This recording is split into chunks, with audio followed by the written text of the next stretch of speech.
All right, everyone. Welcome to this 9th episode of Dialogue Not Division. We have another great episode for you. In this episode, I'm finally going to get to what I've teased in the past before, is we're going to talk a little bit about immigration.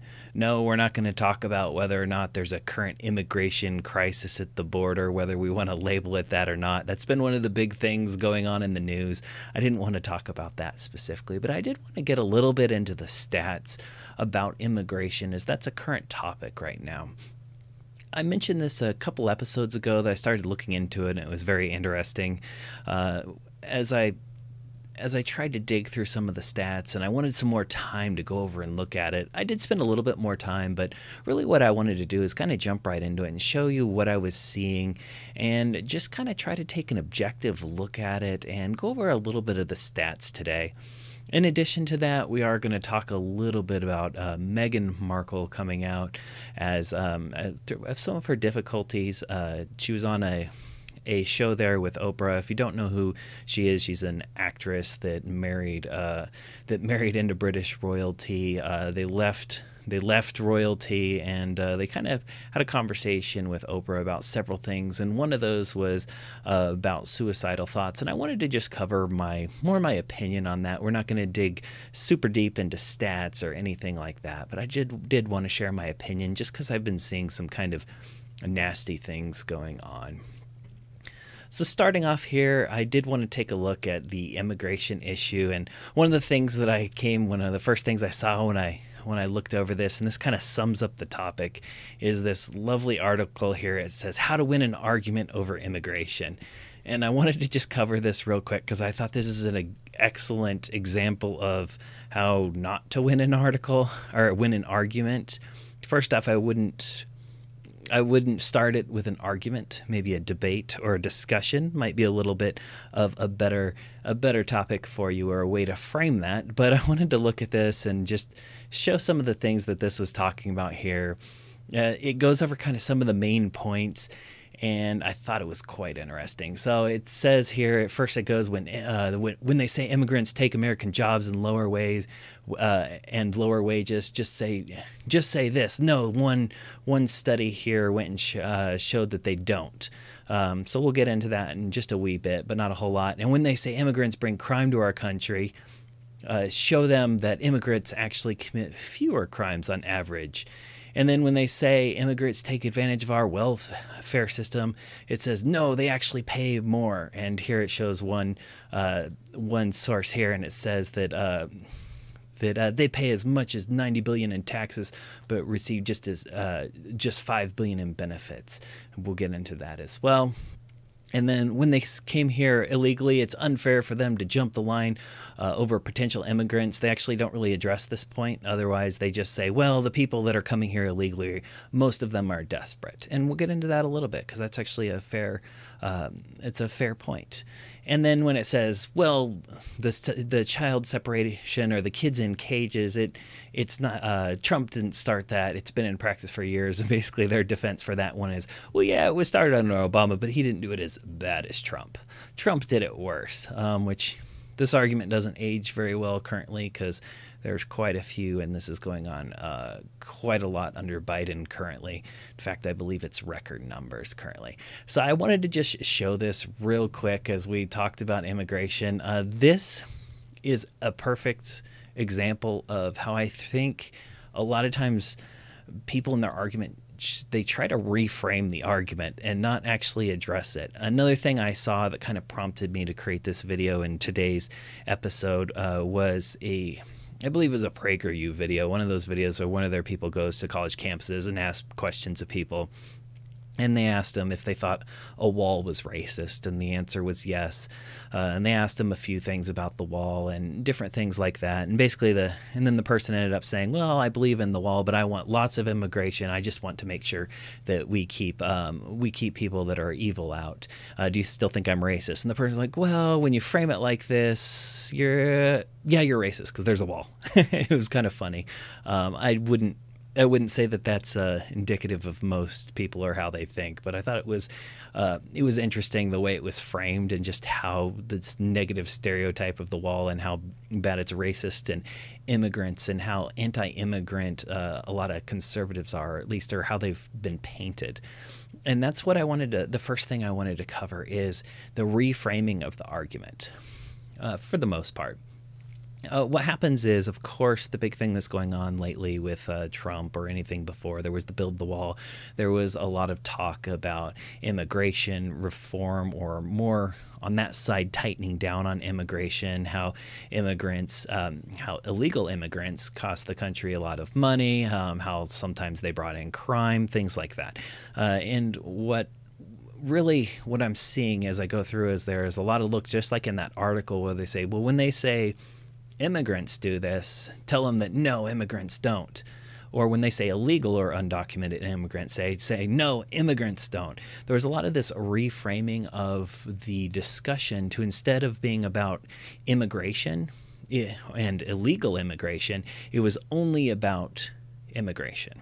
And I want to distinguish that here first. There's obviously immigration, and then there's illegal immigrants or undocumented immigrants, if you want to use that terminology. It is an illegal act to cross the border illegally. So generally speaking, I use the term illegal immigrants. I recognize that some people consider that a little bit more offensive way of putting it, and I will just say it is a crime currently under the law. It's a misdemeanor for the first offense. So I will say illegal immigrants quite a lot. And I'm going to ask you to look past that, because that is technically how it is under the law. Perhaps you think that should be changed, and that's fine. But as we go through this, I wanted to distinguish, coming back to that, to distinguish between immigration and illegal immigration. Because what I see a lot is, in this case, one side trying to paint the other as anti-immigration, or they're or racist, or they don't want immigrants. They think immigrants commit crimes, and they really try to blur that line. That what I see most conservatives make a clear distinction between immigration legally and illegal immigration. So what I want to do is kind of clearly distinguish those two. You saw that a little bit in the article when they were talking about immigrants committing crimes and all of that, and no, they don't, and no, they don't use this and all that. They never use the word illegal immigrants, especially when you're talking about these stats. They say, well, immigrants don't. And of course, that, for someone with a critical mind, you're like, they're saying immigrants don't, but there's two different types. There's legal immigrants and there's illegal. And what we're concerned mostly about, and when I say we, I'm talking about conservatives, is about illegal immigration. So I wanted to take a look at those actual numbers, dig into some of those stats, and really kind of set that aside, because most, I would say, I haven't actually looked at stats for that. Maybe I should have looked it up. But I would say the vast majority of conservatives that I've talked to would say, yes, I welcome immigrants as long as they do so legally. They just need to follow the system. I think that immigration should be widespread. Now, I will say, I think that was, if you're looking at the past president, Trump, he was very hard on illegal immigration, but he also did a lot, in my mind, to make it harder for actual legal immigrants as well. I think the logic there, if I'm not mistaken, was he wanted to fix the system first and then work on that part of the system. But I wanted to distinguish that because most conservatives say, absolutely, we want legal immigrants. We want people to come here. And we want that. We just want them to do it legally. So let's set aside this this framing as they think all immigrants are bad, or immigrants are bad for the country. I'm sure there's a subset of people that feel that way. I would argue that's not the majority. So with that, let's go ahead and focus directly on illegal immigration one of the big arguments you often hear the conservative side say is that they cost the American taxpayer a lot of money. One of the things you'll see cited a lot, I think Trump used the 200 billion figure. I have no idea where he got that from, but you will see one of the larger numbers I found is this one here from FAIR, which is an immigration organization. Definitely, I would call them biased, but they said in 2017 the total cost of illegal immigration for the United States at the federal, state, and local levels was approximately 116 billion.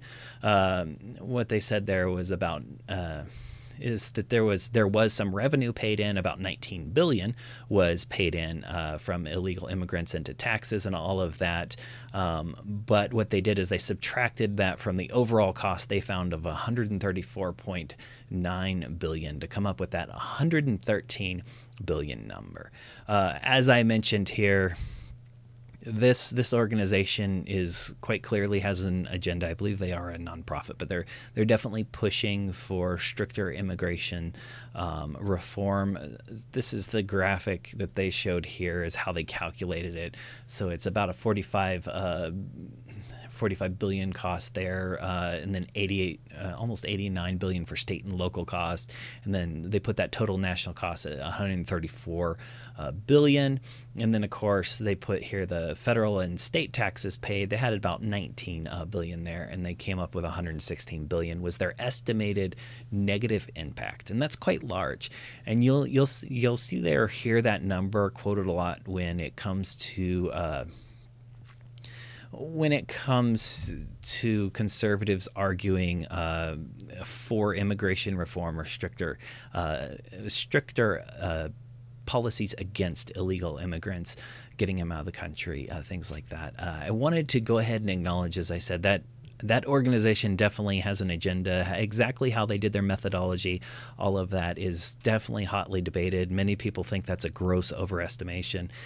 The problem you'll see is it's very hard to come up with these numbers. Another one that likely is a little closer to what is real, the Heritage Foundation, another one that's a little bit leaning as well as there. They found that they thought there were about 3.7 million unlawful immigrant households, and that the total fiscal burden was around 54.5 billion per year. There are several other studies I found that put it from anywhere from 2 billion, also 2 billion to like 20 billion that were older studies. And what was interesting with that is when you go and you look, there is actually the U.S. Government and Accountability Organization. They actually looked at some of these, and this organization, it was basically Congress told them, hey, would you look at some of these? This is a little bit older here. They looked at 3 of the studies that looked at the overall net effect. And basically, in my mind, they were supposed to come up with a conclusion, but they took the easy way out. And they said the little data available on this population makes it difficult to develop reasonable estimates on a subject so broad in scope. And then they recommended obtaining better data on the illegal alien population and how that would improve the national net cost estimates. So basically what they did is they took a look at this and they just said, good data is very, very hard to find. And all of these different people have to make assumptions, because when you're talking about undocumented immigrants, they're undocumented. So one, we don't even know the total population when it comes to statistics. As you normally refer to that as the total population or the overall population. So we don't know how many there are of them. It's not like all of them are reporting all the income that they're making and not reporting, different things like that. And most places, and I think both sides would agree, that it's hard to find data on this. So just keep everything I say here with a little bit of grain of salt, or take it with a grain of salt, I should say, because it is very hard to find data on people that aren't documented. I did find another one, a much lower estimate. This came from the American Civil Liberties Union here, the ACLU. Here it said immigrants pay more than 90 billion in taxes every year and receive 5 billion in welfare. I believe this is what that article was referring to. Without their contributions to the public treasury, the economy would suffer enormous losses, is what they said. This came from their website, and it was not sourced. that I could find. So it was stated as fact on the ACLU. They didn't have any kind of link to the study. I couldn't look to see how big it was, when it was done, where it came from, what they were taking into account. Whenever I see something like that, I'm really skeptical because you didn't even tell me where it came from. I'm sure if I did some more digging into, maybe I could find that. But even so, that's where that number's coming from. Is yes, they do contribute, and you will see that a lot of the studies I found, they acknowledge yes, they do contribute some in taxes. They contribute some to the economy when they make purchases. You have those taxes on purchases as well. So there was some of that, and then a lot of the arguments I saw said, but they don't qualify for the welfare systems, so they can't take out any of that. If you look and you see the GAO study, they quite clearly acknowledge that oftentimes undocumented immigrants are under fake Social Security numbers, and they do actually take advantage of local state and local programs there. So they often, while they may not technically qualify, they do actually do that. So there is a cost to the American taxpayer of some kind. Best I could tell from the different studies is it's probably a range in $2 million to all the way up to $2 billion, all the way up to $116 billion. So there is some cost there. Now, many of you might say that's not a significant cost. Some will say it is a significant cost, but there likely is a cost, I will say. The right likes to argue that there are benefits, and really what I think is those statistics are trying to take into account some of those benefits, maybe not all of them, and really still seeing that there is somewhat of a drain on that. And if you see that type of drain on the local state economies may be worth it for that, I can completely understand that. But I did want to go ahead and address that one when they say, no, they're actually a benefit to the economy. There's been quite a lot of research done, and as best as we can tell, or the many that I found, quite a few of them found that when they do actually use resources, and they do cost the American taxpayer money. There is an argument to be said. Some say they come in here and they work and then they pay money and they help stimulate the economy that way as well. Perhaps they aren't taking that into account. But overall, there is a cost. That is something that you may see in the argument, and I think it's a thing that you should take into consideration. The other big talking point, I would say, mostly for conservatives, is they talk a lot about crime and immigration. And you'll see that in that article about how to win. They took the argument of illegal immigrants cost money and they bring crime in there. And then they went to a study that said something like this. You'll see this article here. Fact check, immigration doesn't bring crime into U.S. data say, is what this article said. That one was by PBS, citing some other sources. And you see it over and over again where when we're talking about illegal immigration, they reframe it as immigration and kind of mix some of those in there. So I tried to dig deeper into those numbers and really look to see what I could find. I did find one here from PNAS, the fairly neutral organization as best as I could tell. And what they did here is they took the Texas data, crime data. And the reason why they took Texas is one of the very few states that document whether or not the individuals that commit crimes are U.S. citizens or not.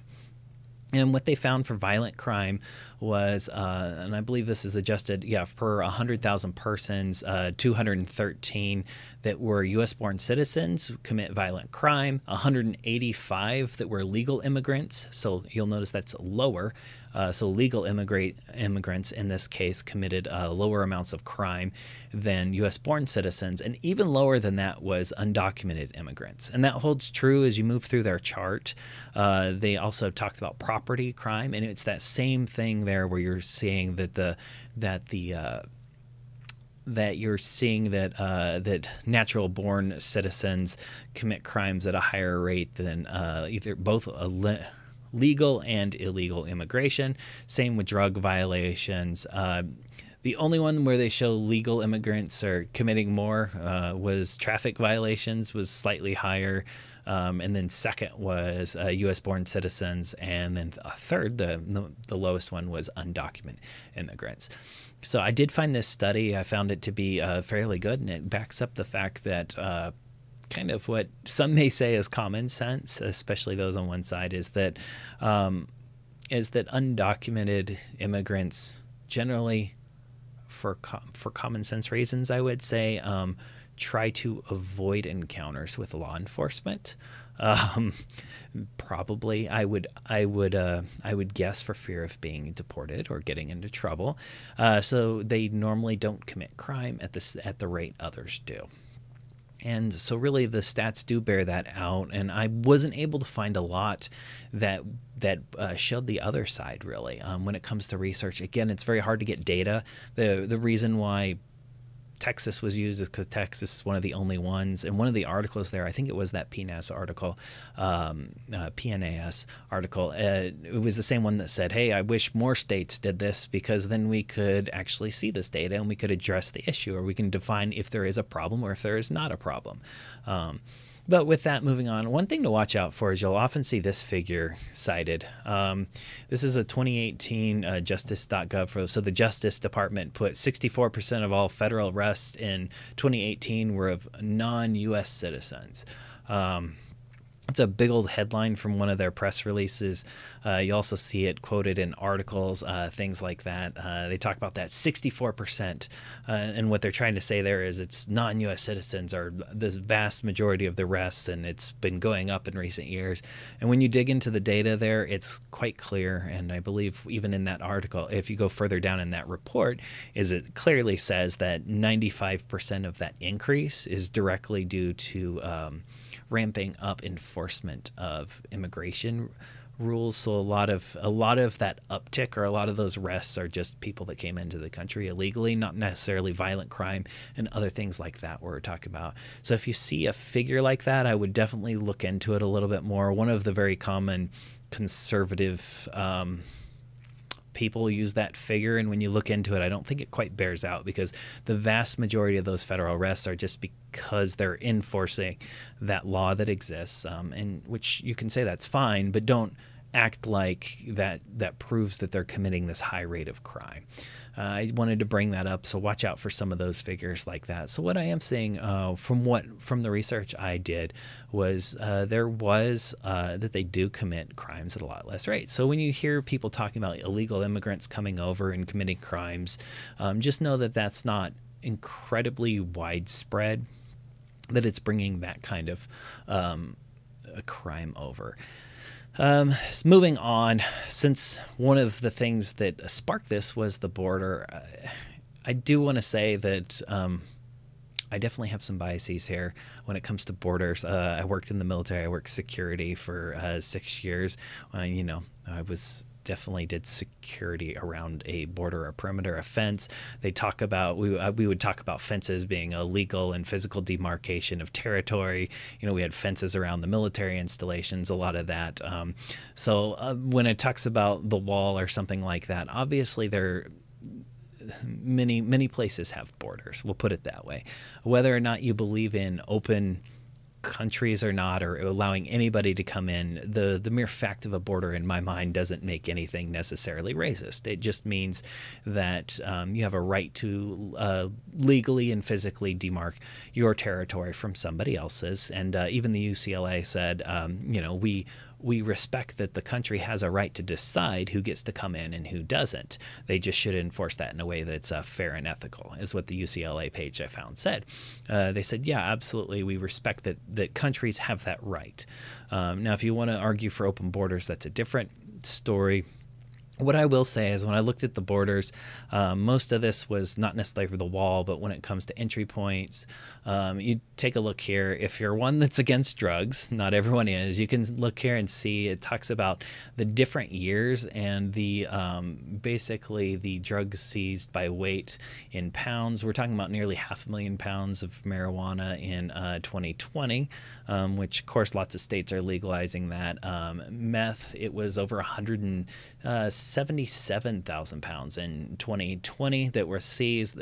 Cocaine, nearly just under 58,000 pounds of cocaine. Fentanyl, which is can be very, very dangerous drug, 4,776 pounds, and for heroin it was about 5,768 pounds. So I think it's fairly common sense that when you have border and border security, it has definitely allowed us to control what types of drugs are coming into the country, and that is a benefit that I would say that many would recognize. As far as that, too, at the borders, there was also quite a lot of arrests of criminals. And when we're talking about criminals here, normally we're talking about ones who've committed crimes either in the United States or in other countries where they were a crime that the U.S. recognizes as an actual crime. You'll see in 2020, let's see, for criminal aliens, they encountered 7,000, a little over 7,000, and they also had 7,108, and that was the Office of Field Operations. And then additionally, the U.S. Border Patrol arrested 2,438 criminals, and then also they encountered 2,054 of them with outstanding warrants. Or warrants. So you can definitely see here that that's quite a few individuals there that have warrants. There is some evidence there that there's having some effect of keeping criminals out of the country, and I think many people could recognize that as a good thing. Even in that video I talked about, that was the PragerU one, they were saying, hey, do you want criminals to come in the country? Because people said they wanted open borders, and it's like, well, no, we don't want them in the country. And it's like, okay, so how would you do that? And a lot of people don't have an answer for how they do that without a border. And a border, that is one of the ways that we can do that. In addition to that, for those arrests, there was 363 gang members that were arrested as part of that. In the past year, I think that's 2019, there was 796. And this year, there's already been 124 gang members arrested trying to come through the border. So I think it's quite clear that having some type of border or entry control does provide some kind of benefit. For those that argue for absolute open borders, you can make that argument, but I wouldn't call necessarily having a border racist, because I do think that having some type of border entry control point, or a way to demark your territory from their territory and control who goes in, definitely does protect the interest of the citizens, making sure that a lot of those drugs aren't coming in, those dangerous drugs. Again, assuming you're one that's against drugs. I know some states have tried to decriminalize the drug arrests, and actually there's a decent argument for that, I would say. But anyway, moving on there is some effect to the border. So I wanted to just try to let people try to reframe that perhaps, and just give a little bit of context behind the immigration, and just kind of see the fact from fiction there, I guess I should say. Again, my thoughts on this, that while they might not really matter a whole lot, I would really like to, I guess I kind of fall a little bit more on the conservative side. I would love to see us accept a lot more people, especially the people that are trying to come in, escaping terrible situations and conditions.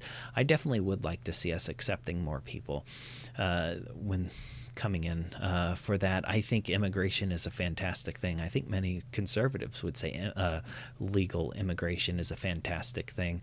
Obviously, what we don't necessarily want is lots of people coming in and being a huge burden on the taxpayer.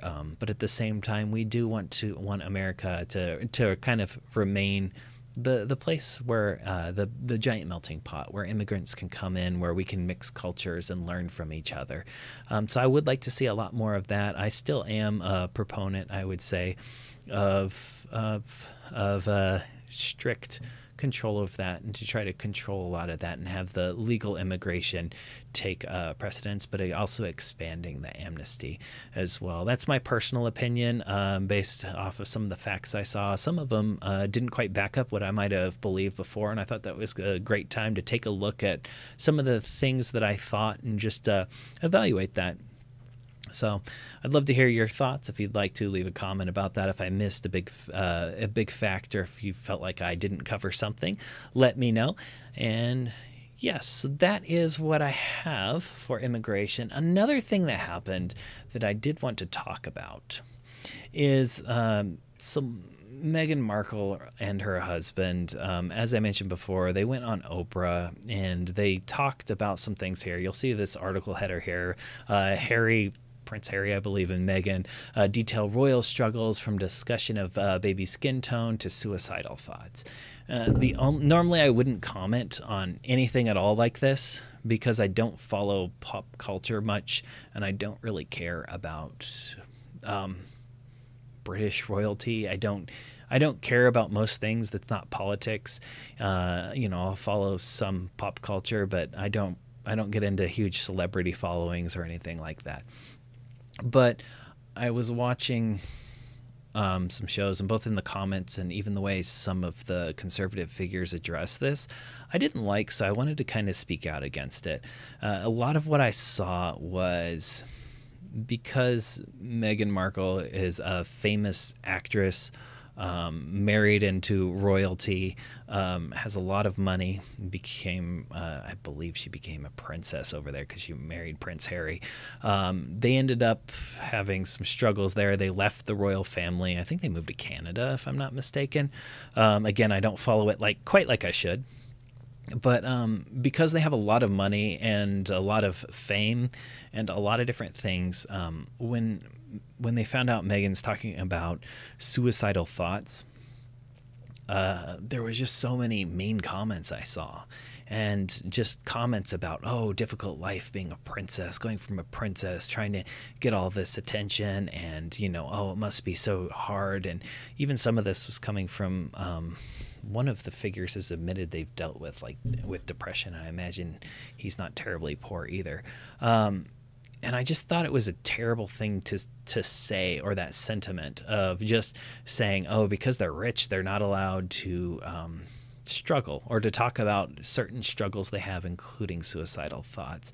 I just wanted to say that depression and suicide is something that's very real for a lot of people. And just because you have, or they have what you think appears to be a fantastic life, or they might not have the same worries as you, doesn't mean that they can't be affected by that. And it's definitely something that I think a lot of people may need to open their minds up a little bit about and look into.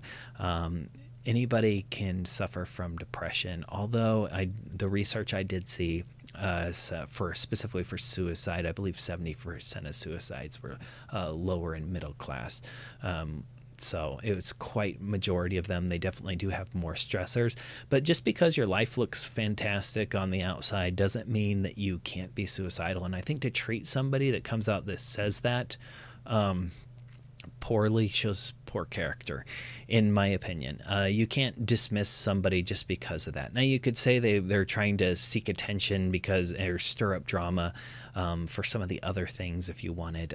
But all I wanted to say is just because somebody's life looks amazing doesn't mean it actually is. Oftentimes, depression can't be explained. You get very sad for reasons that you don't know. One of the shows that really kind of conveys this well, I think, it's a show I watched, a TV show. It's called I think it's just A Million Things. And it kind of showed some of the people, and it showed two friends. One actually committed suicide, and one was tried to commit suicide, and just kind of talks about some of the struggles and things. I actually recommend that show quite a bit, but it's actually something that's very serious, and I don't think it's great to make light of that to someone who's said that, even if they're in what you foresee as a fantastic position. I do know that in that interview, Meghan talked a lot about some of the struggles they had with, entering that royal life and all of that stuff. Just because you're rich doesn't mean you don't have struggles. And just because you don't feel like you would feel that way in their situation doesn't mean either you wouldn't or that there's anything wrong with them. So that's kind of what I wanted to say. I wanted to really speak out about that because I saw a lot of mean comments, mostly on the conservative channels about that, mostly because it's an actress. Hollywood's known to be very, very liberal, we'll say. And then, of course, it was a lot of people don't like richer people, I would say. So when it came out like that, I saw like, oh, poor you with your terrible life. And I just wanted to talk about that and just to really say that I didn't think that was an acceptable or a great thing to show, and it doesn't show good character when you're dismissing somebody just because of that. I think it's important that if anybody on your life talks or comes out and says something like that you should definitely support them through that. Listen to them and try to understand that it doesn't always have a reason. Depression doesn't always have a reason.